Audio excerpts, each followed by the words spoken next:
देखो, हमने जो सोचा था कल वही हुआ कि प्रेम को बहुत बुरी तरह से किसी के मर्डर के इल्जाम में फंसाया जाएगा। पर ये बाघ को काहे को होंगली हो रही है।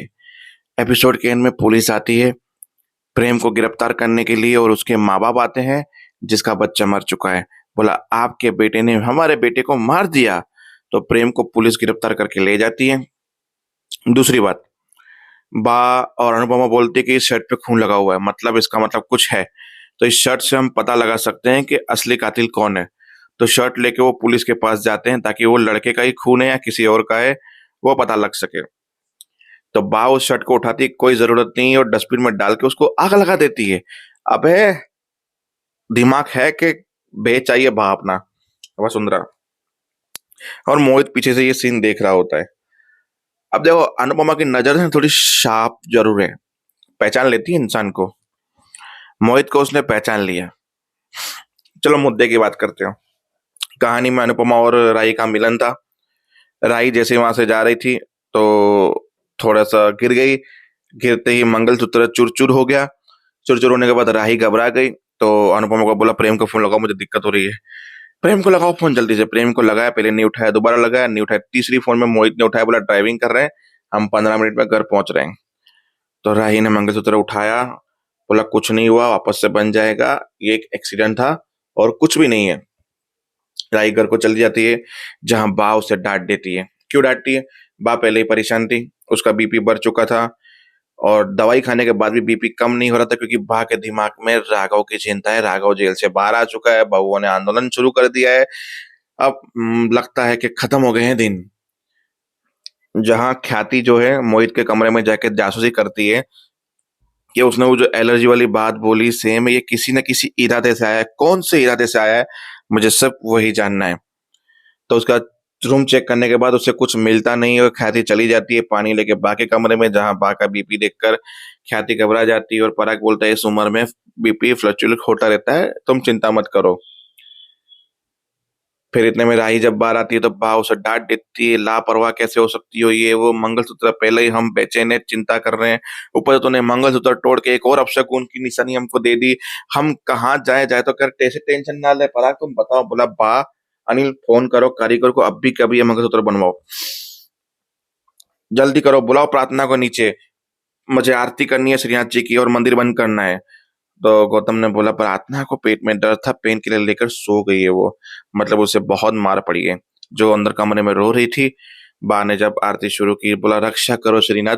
श्रीनाथ तो रक्षा करेंगे पर तुम्हें कुछ बोलना पड़ेगा उसके लिए मेरे बेटे। तो प्रार्थना तो रो रही है, श्रीनाथ की आरती हो रही है और मोहित की एंट्री होती है। जब आरती खत्म होती है बोला मोहित तुम, प्रेम का है? प्रेम अभी तक घर नहीं है। घर नहीं है बोला तुम साथ में थे ना?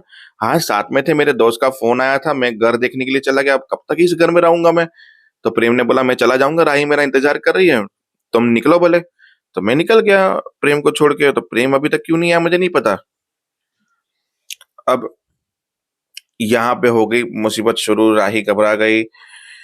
पराग कोठारी इसने फोन लगाना शुरू किए, फोन स्विच ऑफ, थोड़ी देर वेट की, थोड़ी देर और वेट की, थोड़ी देर और वेट करने के बाद पराग कोठारी ने पुलिस को फोन लगाया। पूरा घर ऊपर नीचे हो गया, ये वो धड़ाधड़ मैसेज आना शुरू हो गए वहां पे। मैसेज आए तो पता चला कि प्रेम ने मारपीट की है। मारपीट के बाद मोहित ने पूरी स्टोरी सुनाई कि ऐसा ऐसी चीजें थी, प्रेम की कोई गलती नहीं थी, प्रेम को उकसाया गया था। फिर ख्याति आके धीरे से पूछती है और कुछ छुपा रहे हो क्या? जो तूने बताया सच में वही हुआ कि कुछ और हुआ था वहां पे? बोला मैंने सब सच बता दिया आपको। पराग कोठारी बोलता है कुछ भी करो मेरे बेटे को ढूंढो ना तो पूरे शहर में आग लगा दूंगा। ये डायलॉग मुझे यहाँ तक पता था पराग कोठारी बोलेगा कि पूरे शहर में आग लगा दूंगा मैं। सब लोग ढूंढने गए। उसने बोला कि मैंने उन लड़कों की गाड़ियों का वो देखा है नंबर, शायद उस नंबर से मैं पता लगाता हूँ मेरे दोस्त से। तो मोहित निकला थोड़ी देर के लिए और वहां अनुपमा गई राघव के पास। राघव पास्ता बना रहा था। बोला घबराने की जरूरत नहीं, भूख लगी तुम खाना ही बना रहे हो, चोरी थोड़ी ना कर रहे हो। फिर पास्ता बनाते बनाते राघव ने अपनी स्टोरी सुनाई कि मुझे बहुत पास्ता पसंद नहीं थे पर मैंने बनाना सीखे अपनी बीवी के लिए क्योंकि उससे बहुत पास्ता पसंद थे, और जिस दिन बनाना शुरू किया तो पास्ता के अंदर मास्टर शेफ बन गया मैं खुद ही। ये वो जब उसके लिए मैंने ये किया वो किया, फिर आ गया उसको पास्ता पे गुस्सा, क्योंकि बीवी के पसंद था उसकी। फिर अनुपमा ने बोला तुमने जो किया प्यार के लिए किया। बोला क्या मिला मुझे प्यार में? दुख दर्द तकलीफें, क्या मिला मुझे प्यार में? जिसके लिए इतना किया उसी ने मुझे धोखा दिया। और आज तक 20 साल तक मैं उसकी सजा काट के आया हूँ, उसके बाद भी आज भी मेरी ज़िंदगी वैसी की वैसी ही है। फिर बोला पास्ता मुझे भी खाना है इसलिए थोड़ा अच्छे से बनाना क्योंकि मैं यहाँ पे बाहर भूखे नंगे बच्चों को खाना देने आती हूँ हर रात को। तुम्हारी पास्ता की खुशबू सुन के अनु की रसोई में घुस गई तो पास्ता तो खाऊँगी बैठ के। उन्होंने पास्ता खाया, शांति की और मन में प्रार्थना कर रही थी कि सब कुछ ठीक हो जाए राही और प्रेम के बीच में। फिर घर पे पहुँचती है तो सारे घर वाले शॉक है, शाह हाउस वाले, क्योंकि उनके पास भी वीडियो आ चुका है। तो वीडियो देखकर अनुपमा घबरा गई। उसी वक्त राही का फोन आया कि मोहित घर लौट आया, प्रेम घर पे लौट नहीं आया, मुझे बहुत घबराहट हो रही है, मंगलसूत्र टूट गया मम्मी ये वो, अब जल्दी से यहाँ पे आइए। तो अनुपमा निकली, उसके साथ साथ अंश भी निकला, पहुंचा कोठारी निवास, जहाँ राही प्रेम का कोट पहन के अपने कमरे में प्रेम की यादों में रो रही है और प्रेम उसके सामने हग करने जा रही है, हट जाता है।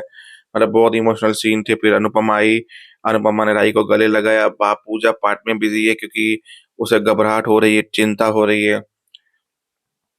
ख्याति ब्याति सब अनुपमा को समझा रहे सब ठीक होगा, अनुपमा सबको समझा रही सब ठीक हो जाएगा।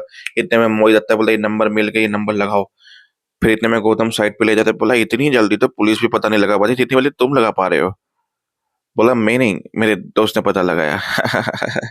क्या समझते हो मुझे? कभी कभी तुम्हें देखकर ऐसा लगता है कि तुम किसी इरादे से यहाँ पे आए हो। आपको देखकर भी मुझे लगता है कभी कभी आप ऐसे ही नहीं रुके यहाँ पे। गौतम समझ गया ये गेम खेल रहा है, जरूर इसने ही कुछ किया है। पर गौतम ने बोला मुझे क्या, जिसके साथ गेम खेल रहे हो वो प्रेम है और मैं तो चाहता ही हूँ वो इस घर में ना रहे। फिर आती है जब वो उसके पास त्रिपाठी नाम का किसी का कॉल बज रहा था मोहित के साथ, और मोहित यूं निकला। मोहित का पैर जो है सोफा से टकराया और मोबाइल गिरा और स्पीकर पे चला गया। पैसे भेज देना, काम हो गया है। अनुपमा ने ये सुन लिया और मोबाइल उठाया, उसने फोन कट कर लिया। बोला आपसे पहली बार मिल रहा हूँ पर आपके बारे में बहुत सुना है, आप राही भाभी की मम्मी है ना और तुम मोहित हो ना? या हाँ। फिर अंश आता है और अंश बोलते हैं हाय हाय ठीक है, कुछ पता लगा मम्मी, कुछ क्या करना चाहिए आगे? फिर मोहित बार बार त्रिपाठी का फोन काट रहा था। अनुपमा की नजर पता नहीं क्यों मोहित से हट नहीं रही थी। उसके मन में संशय चल रहा था, बेटी की टेंशन थी, इसके लिए ज्यादा मोहित को उसने ध्यान नहीं दिया। मोहित निकल गया। अब ख्याति और अनुपमा की नजर इसके ऊपर होगी कि ये किसी मकसद से आया है यहाँ पे। तो बस बाकी तो प्रेम की खोज चालू है। पराग कोठारी का फोन चालू है, जहां पराग कोठारी राही ने हक किया, हिम्मत दी उसको कि सब कुछ चिंता मत करो, मिल जाएगा मेरा बेटा। जिस दिन मिला मेरा बेटा उससे पूछ के जो भी इन लोगों ने किया है उनको एक एक को जेल की सलाखों के पीछे डाल दूंगा मैं। जय हिंद, मिलते हैं।